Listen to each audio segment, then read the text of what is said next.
என் நெஞ்சில் குடியிருக்கும் என்னுடைய தோழர்களுக்கும் தோழிகளுக்கும் என்னுடைய வணக்கம். வணக்கம் வணக்கம்.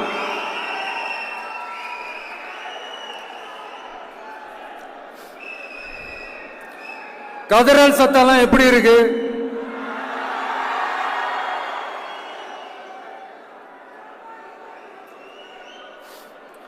தமிழுக்கு அமுதென்று பேர், அந்த தமிழ் இன்ப தமிழங்கள் உயிருக்கு நேர். இன்னைக்கு தமிழ்நாடு இருக்கிற சூழல்ல நாம் ஒரு புதிய வரலாற்றை படைப்பதற்கு தயாராக வேண்டிய அவசியத்தை நீங்க எல்லாருமே நல்லா புரிஞ்சு வச்சிட்டு இருப்பீங்கன்னு நான் நம்புறேன். அரசியல்னா என்னங்க? ஒவ்வொரு குடும்பமும் நல்லா வாழணும்னு நினைக்கிறது அரசியலா? இல்ல ஒரே ஒரு குடும்பம் மட்டும் தமிழ்நாட்டை சொரண்டி நல்லா வாழணும்னு நினைக்கிறது அரசியலா? நீங்களே சொல்லுங்க, எது அரசியல்? எல்லாருக்கும் நல்லது நடக்கிறது தானே அரசியல். அதுதான் நம்ம அரசியலும். காட்சிக்கு திராவிடம், ஆட்சிக்கு திராவிட மாடல்னு தினம் தினம் மக்கள் பிரச்சனைகளை மடைமாற்றி மக்கள் விரோத ஆட்சியை மன்னராட்சி போன்று நடத்துற இவங்க நமக்கு எதிராக இவங்க பண்ற செயல்கள் ஒன்னா ரெண்டாங்க. மாநாட்டில் ஆரம்பிச்சதுங்க. மாநாட்டில் ஆரம்பிச்சு அதுக்கப்புறமா நான் கலந்துகிட்ட அந்த புத்தக வெளியீட்டு விழா, நான் பறந்துரு போன அன்னைக்கு நம்மளுடைய 2ஆம் ஆண்டு துவக்க விழா அன்னைக்கெல்லாம் சிட்டிக்குள்ள எந்த ஹாலும் எந்த கல்யாண மண்டபம் கொடுத்துடக்கூடாதுன்னு அங்க போய் மகாபலிபுரத்தில் போய் அந்த ஃபங்க்ஷனை பண்றோம். ஏன் இன்னைக்கு பொதுக்குழு வரைக்கும் எங்கெல்லாம் எப்படியெல்லாம் தடைகள்?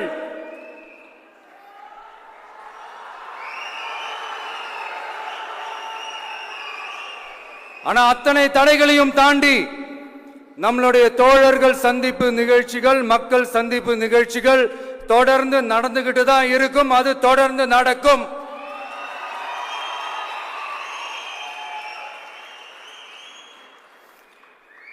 நம்மளுடைய தோழர்கள் அர்ஜுன் பிரதர், நிர்மல் குமார் பிரதர், நம்ம ரமேஷ் பிரதர், இவங்கெல்லாம் போட்டு அடி அடி நடிக்கிறாங்க. நாமளும் அதே மாதிரி அடிக்கணுமான்னு மனசுக்குள்ள ஒரு யோசனையா தான் இருக்கு.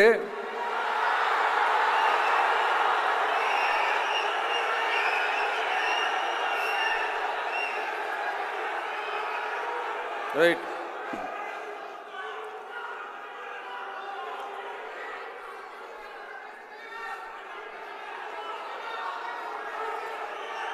ஓகே, ரைட், புரிஞ்சிச்சு.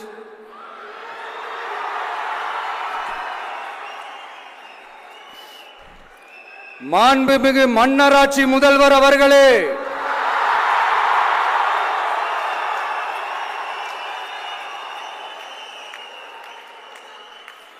மாண்புமிகு திரு முத்துவேல் கருணாநிதி ஸ்டாலின் அவர்களே,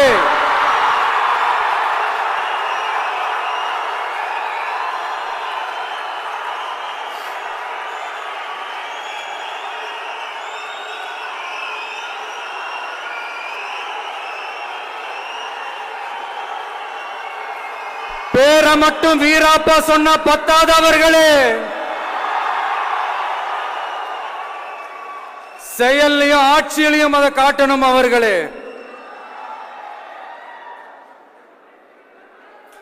ஒன்றியத்தில் பாஜக ஆட்சியை ஒரு பாசிச ஆட்சின்னு அடிக்கடி அறைகூவல் விடுத்துவிட்டு இங்க நீங்க பண்ற ஆட்சி மட்டும் என்னவா? அதுக்கு கொஞ்சம் கூட குறைவில்லாத அதே பாசிச ஆட்சி தானே. ஒரு கட்சி தலைவனா ஜனநாயக முறைப்படி என் கழக தோழர்களையும் என் நாட்டு மக்களையும் பார்க்கறதுக்கோ சந்திக்கிறதுக்கோ தடை போடுறதுக்கு நீங்க யாருங்க?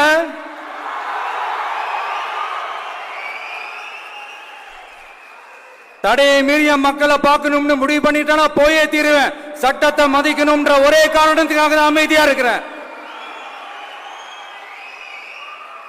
நேத்து வந்தவெல்லாம் முதலமைச்சர் ஆகணும்னு கனவு காண்றான்னு சொல்றீங்க. அது நடக்கவே நடக்காதுன்னு சொல்றீங்க. அப்படியேங்க எந்த கட்சிக்கும் இல்லாத நெருக்கடியை தமிழக வெற்றி கழகத்துக்கு மட்டும் போட்டுக்கிட்டே இருக்கிறீங்க.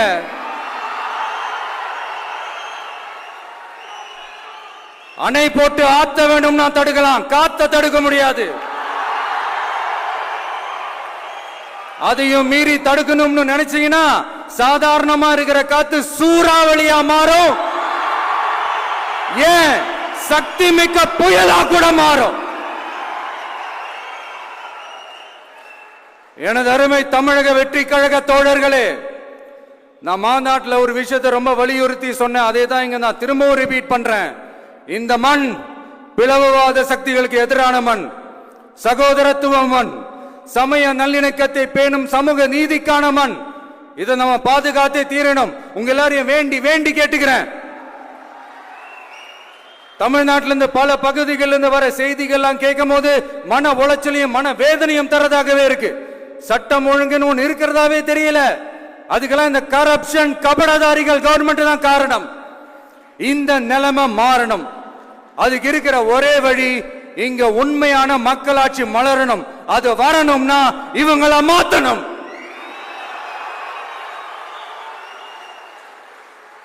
அதுக்கு என்ன வழி? அதுக்கு நாம என்ன செய்ய போறோம்? நம்மளுடைய தோழர்கள் டெய்லி மக்களை போய் பாருங்க, அவங்களோட பேசுங்க, ஒவ்வொரு தெருவுக்கும் போங்க, ஒவ்வொரு வீட்டுக்கும் போங்க, அவங்களோட பிரச்சனைகள் என்னன்னு கேளுங்க, அதை தீர்க்கிறதுக்கு என்ன வழின்னு யோசிங்க. அப்பதான் அவங்களுக்கு நம்ம மேல ஒரு நம்பிக்கை வரும். அப்படி ஒரு ஆழமான நம்பிக்கையை விதைச்சிட்டு அதுக்கப்புறமா நிமிந்து பாருங்க. ஒவ்வொரு வீட்டோட உச்சிலையும் தமிழக வெற்றி கழகத்தோட இரட்டை போர் யானை வாகை மலர் கொடி தானா பறக்கும், தானா பறக்கும்.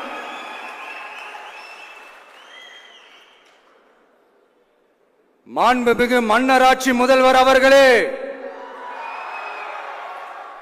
உங்க ஆட்சியை பத்தி கேள்வி கேட்டா மட்டும் ஏன் சார் உங்களுக்கு இவ்வளவு கோபம் வருது? நீங்க ஒழுங்கா ஆட்சி நடத்திருந்தீங்கன்னா பெண்கள் பாதுகாப்பு ஒழுங்கா இருந்திருக்கும், சட்டம் ஒழுங்கு சரியா இருந்திருக்கும். பச்சை பிள்ளைங்க, படிக்கிற பிள்ளைங்க, சின்ன பொண்ணுங்க, வீட்டுல இருக்கிற பொண்ணுங்க, வேலைக்கு போற பொண்ணுங்கன்னு இவங்க எல்லாருக்கும் நடக்கிற கொடுமைகளை சொல்ல முடியல சார்.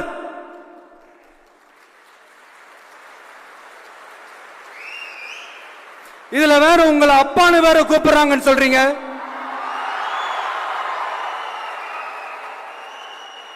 தினம் தினம் உங்களுடைய இந்த கொடுமைகளை அனுபவிச்சுட்டு இருக்கிற என்னுடைய சகோதரிகளான தமிழ்நாட்டு பெண்கள் தான் உங்களுடைய அரசியலுக்கே ஒரு முடிவு கட்ட போறாங்க, உங்களுடைய ஆட்சிக்கே ஒரு முடிவு கட்ட போறாங்க, உங்களுடைய இந்த அரசியல் வாழ்க்கைக்கே ஒரு முடிவு கட்ட போறாங்க.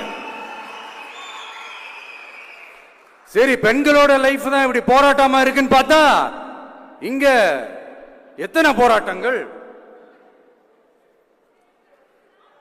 பரந்தூர் போராட்டம், அரசு ஊழியர்கள் ஆசிரியர்கள் போராட்டம், போதைப் பொருள் எதிர்ப்பு போராட்டம், வரி உயர்வு போராட்டம், மீனவர்கள் போராட்டம், போக்குவரத்து ஊழியர்கள் போராட்டம், சாதிவாரி கணக்கெடுப்பு போராட்டம், சாம்சங் தொழிலாளர்கள், டங்ஸ்டன், விவசாயிகள் போராட்டம், மின்கட்டண உயர்வு எதிர்ப்பு போராட்டம், இஸ்லாம் அமைப்புகள், செவிலியர்கள், மருத்துவர்கள், இந்த மாதிரி போராட்டங்கள்.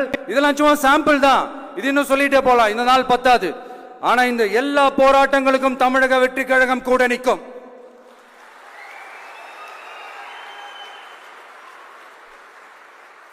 இங்க நீங்க தான் இப்படின்னா அங்க அவங்க யாரு? உங்க சீக்ரெட் ஓனர். அவங்க உங்களுக்கும் மேல மாண்புமிகு திரு மோடிஜி அவர்களே,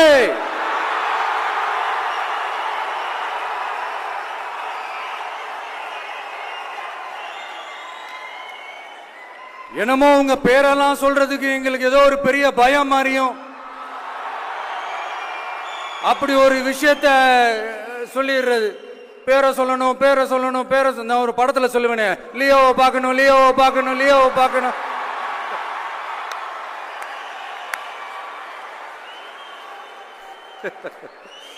இல்ல இல்ல, சத்தியமா அப்படிதாங்க இருக்கு. சென்டர்ல ஆள்றவங்கன்னு சொல்றோம். சென்டர்ல யார் ஆள்றா? காங்கிரஸா? இங்க ஸ்டேட்ல ஆள்றவங்கன்னு பேசுறோம். இங்க யார் ஆள்றா? அதிமுகவா? அப்புறம் என்ன பேரை சொல்லணும், பேரை சொல்லணும்? எனக்கு புரியலையே. நீங்க தானே கேட்டீங்க, வச்சுக்கோங்க.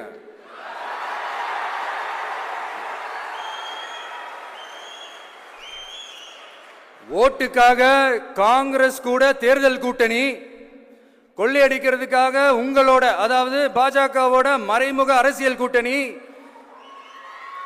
இப்படி உங்க பேரை சொல்லியே மக்களை ஏமாத்துறதும் உங்க பேரை சொல்லியே மக்களை பயமுறுத்துறதும், இப்படி இந்த கரப்ஷன் கபடதாரிகளுக்கு மறைமுகமாக உதவும் உங்க அரசுக்கு ஏஞ்சி தமிழ்நாடு தமிழர்கள்னாலே அலர்ஜி.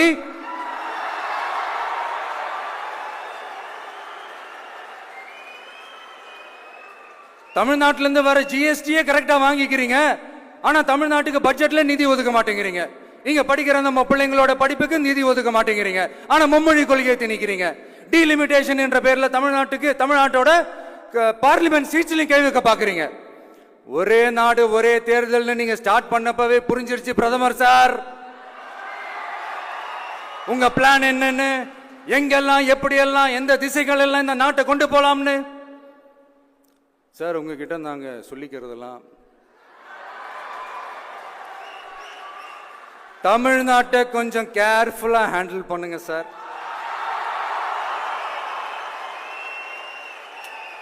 ஏன்னா தமிழ்நாடு பல பேருக்கு தண்ணி காட்டின ஸ்டேட் சார், பல பேருக்கு தண்ணி காட்டின ஸ்டேட் சார்.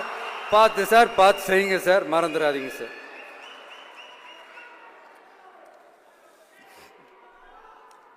தமிழ்நாட்டு மக்களுக்கு இன்னைக்கு இந்த பொதுக்குழு வழியா ஒரு உத்தரவாதத்தை நாம கொடுக்க போறோம். நம்ம ஆட்சி, அதாவது உங்க ஆட்சி, உண்மையான மக்களாட்சி,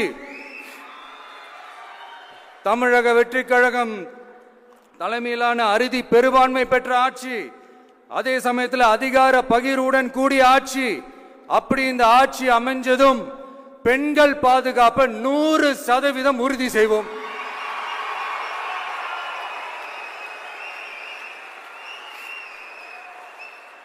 சட்டம் ஒழுங்கு ரொம்ப முறையா ஸ்ட்ரிக்டா வச்சிருப்போம். கல்வி, சுகாதாரம், மருத்துவம்னு அத்தனையிலையும் ரொம்பவே கவனம் செலுத்துவோம். அதுவும் எல்லாருக்கும் ஈஸியா ஈக்குவலா கிடைக்கிற மாதிரி செய்யறது தான் நம்ம டார்கெட்.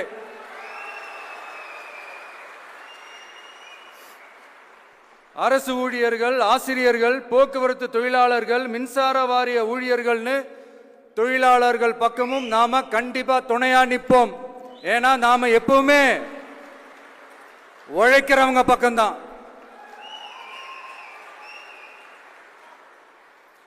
நம்ம தமிழ்நாடு விவசாய பூமி, இயற்கை வளங்கள் நிறைந்த மண். இந்த விவசாயத்துக்கும் இயற்கை வளங்களுக்கும் எதிரா எந்த விதமான ஒரு திட்டத்தையோ நடவடிக்கையோ கொண்டு வர்றதை எங்களால் ஏற்கவே முடியாது.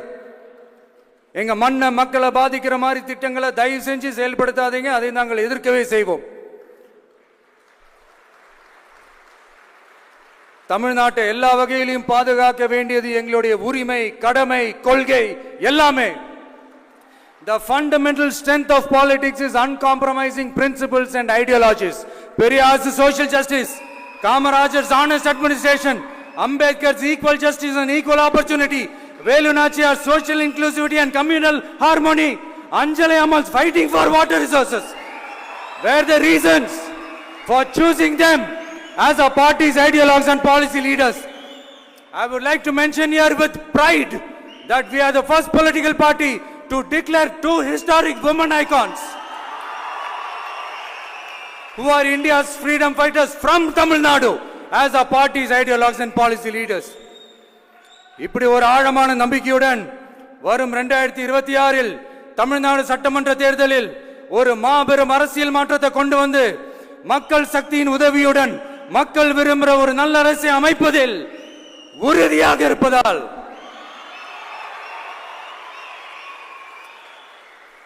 அதை தடுக்கிறதுக்குன்னு சில பேர் பகல் கனவு காண்பார்கள் இல்லையா? அவங்க எல்லாருக்குமே சொல்லிக்கிறது ஒண்ணுதான், காற்று, மழை, வெயில், இயற்கையை யாரால் கட்டுப்படுத்த முடியும்? யாரால் தடுக்க முடியும்? இவை எல்லாம் கடவுளால் உருவாக்கப்பட்டவை.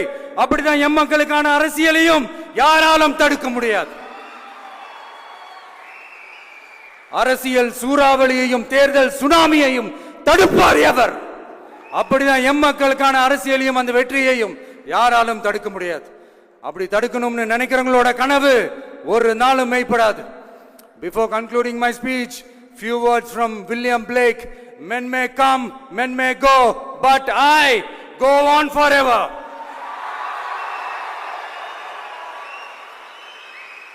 ஞாலம் கருதினும் கைகூடும் காலம் கருதி இடத்தார் செய்யின் ஏற்ற காலத்தையும் இடத்தையும் அறிந்து ஒரு செயலை செய்தால் பூவுலகம் முழுமையையும் வேண்டினாலும் அது கைவசப்படும் என்ற திருக்குறளுடன் என்னுடைய நன்றி உரையை நிறைவு செய்கிறேன்.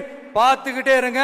அடுத்த வருஷம் இது வரைக்கும் தமிழ்நாடு சந்திக்காத ஒரு வித்தியாசமான ஒரு தேர்தலை சந்திக்கும்.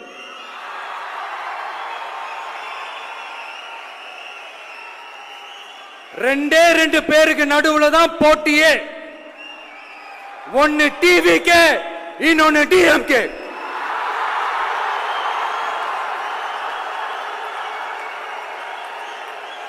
கான்பிடண்டா இருங்க, நல்லதே நடக்கும், வெற்றி நிச்சயம்.